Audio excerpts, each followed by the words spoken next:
विधानसभा को समय से पहले बंद करेगा। ये कंपलसरी है, ये बाध्यकारी है। किसके लिए?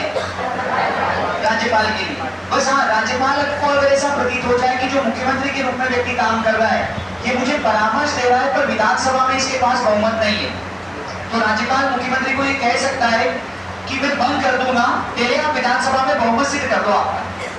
अगर ऐसा बोला जाता है तो उसे बहुमत सिद्ध करना पड़ेगा, और अगर उसने वहां मेजोरिटी पास कर ली विधानसभा के अंदर तो फिर राज्यपाल विधानसभा को बंद करेगा। ठीक है, भले ही जैसे अभी भजन लाल शर्मा बोल के राज्यपाल को कर दो बंद, तो भले अभी अभी चुनाव हुए हो 1 साल पहले, लेकिन विधानसभा क्या हो जाएगी? बंद हो जाएगी। समझ में आया कि नहीं आया?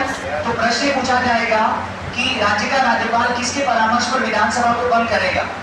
तो किसके? मुख्यमंत्री के परामर्श पर। समझ में आया? ये कंडीशन हुई जब समय से पहले विधानसभा का क्या हो जाएगा? विघटन हो जाएगा। ठीक है, सेकेंड पॉइंट लिखो। अच्छा बताएं, फर्स्ट पॉइंट देखिए,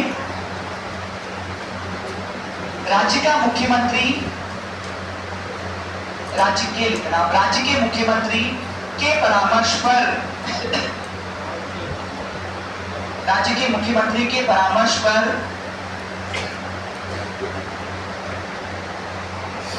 राज्यपाल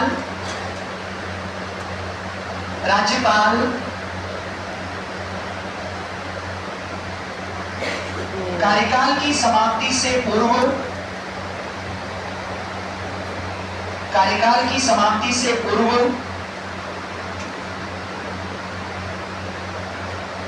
कार्यकाल की समाप्ति से पूर्व विधानसभा को बंद कर सकता है, विधानसभा को बंद कर सकता है। ठीक है, सेकेंड पॉइंट लिखो आप। ये पहला पॉइंट आपने क्या लिखा कि कार्यकाल को कम कर दिया एक प्रकार से। दूसरा ये कि कार्यकाल बढ़ेगा कब, तो उसके लिए एक ही कंडीशन है बस, और वह कंडीशन है कि देश में राष्ट्रीय आपात प्रभावी हो। क्या? राष्ट्रीय आपात। तो ऐसी स्थिति में विधानसभा का कार्यकाल एक बार में 1 वर्ष बनाया जा सकता है। एक बार में कितना? 1 वर्ष। और एक वर्ष करके जितना चाहे उतना बढ़ाया जा सकता है। और एक बार में कितना बढ़ेगा? 1 वर्ष बढ़ेगा। किस कंडीशन में बढ़ेगा? जब राष्ट्रीय आपात। तो प्रश्न पूछा जाएगा कि राज्य की विधानसभा का कार्यकाल किन परिस्थितियों में बढ़ाया जा सकता है, तो एक ही कंडीशन है, राष्ट्रीय आपात। लिखो सेकंड पॉइंट। देखिए, यदि देश में राष्ट्रीय आपात, यदि देश में राष्ट्रीय आपात प्रभाव में हो, राष्ट्रीय आपात प्रभाव में हो, देश में राष्ट्रीय आपात क्या हो?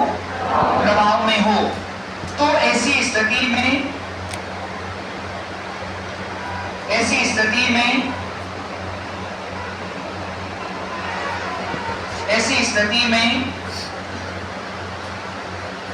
राज्य विधानसभा का कार्यकाल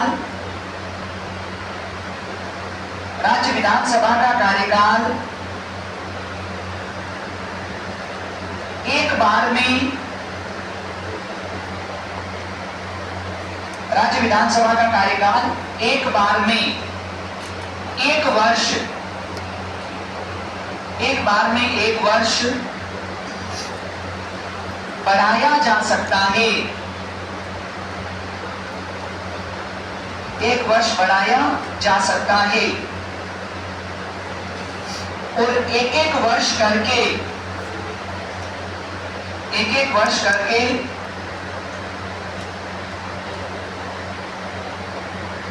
अनिश्चित काल तक, एक वर्ष करके अनिश्चित काल तक बढ़ाया जा सकता है। एक वर्ष करके अनिश्चित काल तक बढ़ाया जा सकता है। हो गया? नेक्स्ट टाइमिंग को अंडरलाइन करना। यदि विधानसभा का कार्यकाल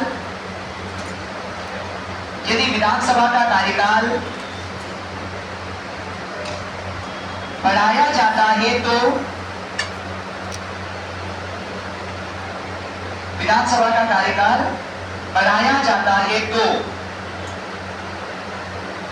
राष्ट्रीय आपात की समाप्ति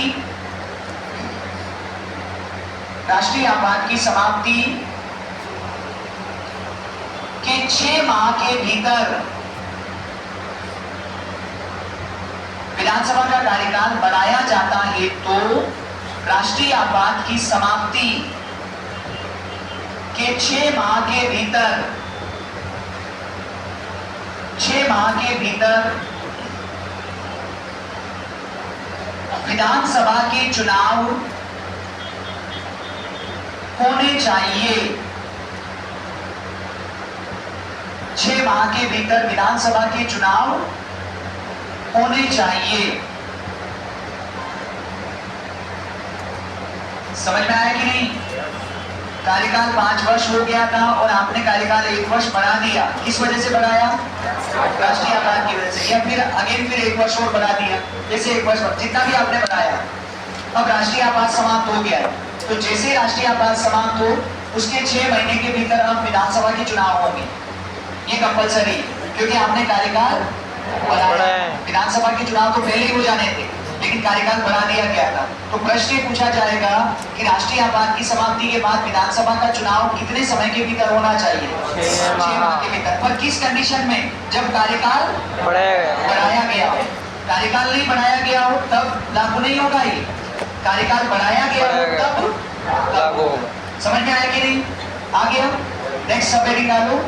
विधानसभा का अध्यक्ष एवं उपाध्यक्ष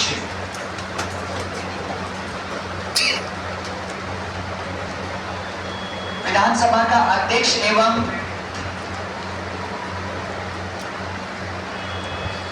क्या है?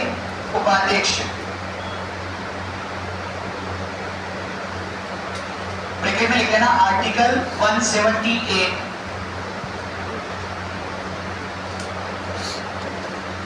आर्टिकल 178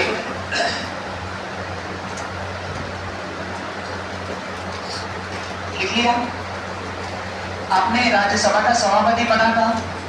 राज्यसभा के सभापति के लिए आपने पढ़ा था कि राज्यसभा के सदस्य अपने में से एक व्यक्ति का क्या करेंगे? अपने कुल सदस्यों के बहुमत से सभापति के रूप में चयन करेंगे। सिर्फ ये बात यहाँ पर भी लागू होती है। राज्य की विधानसभा के सदस्य अपने में से एक व्यक्ति को अपने कुल सदस्यों के बहुमत से विधानसभा का अध्यक्ष के रूप में चयन करते। यहाँ एक खास बात है, ध्यान रखना। यहाँ जो शब्द प्रयोग में लिया गया ना, वो क्या लिया गया है? चयन। क्या लिया गया? चयन। ये प्रश्न भी पूछा जाता है कि विधानसभा का जो अध्यक्ष है उसका क्या होता है? चयन होता है, निर्वाचन होता है, नियुक्त होता है। तो वो क्या होगा? चयन। और इंग्लिश में टर्म यूज की गई चूज करना। क्या करना? चूज करना। तो थोड़ा सा ये ध्यान रखना आप लोग कि राज्य की जो विधानसभा है उसका अध्यक्ष यानी स्पीकर का क्या होगा? चयन होगा। कौन करेंगे? विधानसभा के सदस्य करेंगे। कैसे करेंगे? अपने कुल सदस्यों के बहुमत से। इसलिए ध्यान देना आप लोग, राज्य की विधानसभा में जिस दल को बहुमत प्राप्त होता है अध्यक्ष भी उसी का होता है। ठीक है? इसलिए सामान्यतः विपक्ष उम्मीदवार भी नहीं उतारता है। जब विपक्ष को पता होता है ना कि ऑलरेडी, जैसे मान लो आप राजस्थान की विधानसभा है, इसमें 200 सदस्य है, 200 में से 115 सदस्य किसके पास है? बीजेपी के पास है। अब आप विधानसभा के अध्यक्ष का चुनाव हो रहा है और आप बोल रहे हो हम तो उम्मीदवार उतारेंगे, फजीयत किसकी होगी? आपकी होगी। ठीक है? इसलिए सामान्यतः ऐसा होता है, नाम रखा जाता है, विपक्ष बोल देता है ठीक है हमें कोई समस्या नहीं। समझ में आया कि नहीं आया? विपक्ष ये कार्य करता है। ठीक है?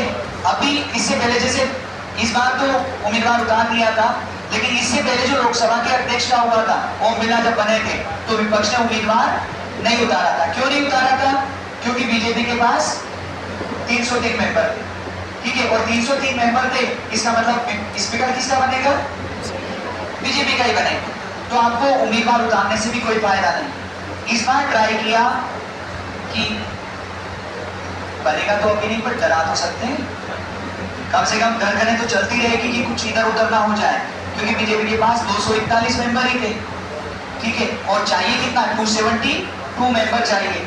तो और अगर स्पीकर नहीं चुन पाया तो साबित हो जाएगा कि बहुमत भी आपके पास नहीं है, ये ध्यान रखना है। तो स्पीकर का चुनाव भी इंपॉर्टेंट हो जाता है कभी कभी, क्योंकि स्पीकर का चुनाव अपने आप में बहुमत सिद्ध करने वाली बात हो जाती है। समझ में आया? देखिए आप देखिए, विधानसभा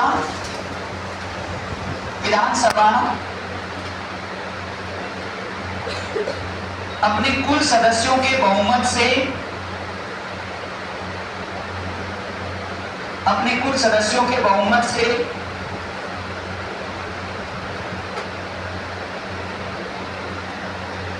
विधानसभा अपने कुल सदस्यों के बहुमत से अपने में से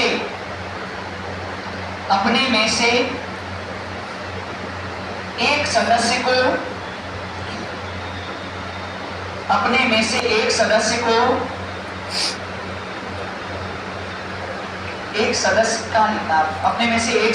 को अध्यक्ष के रूप में चयन करती है।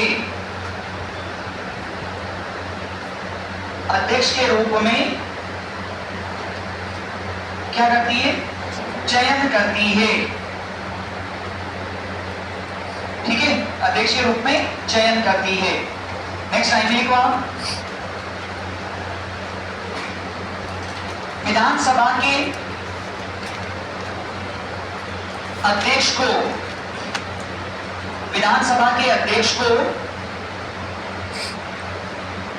14 दिन की पूर्व सूचना पर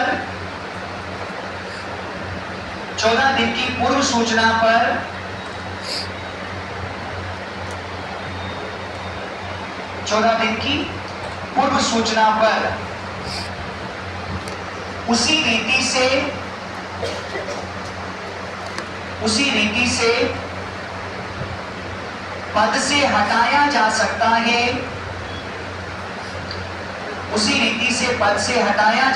है, जिस रीति से उसका चयन हुआ था।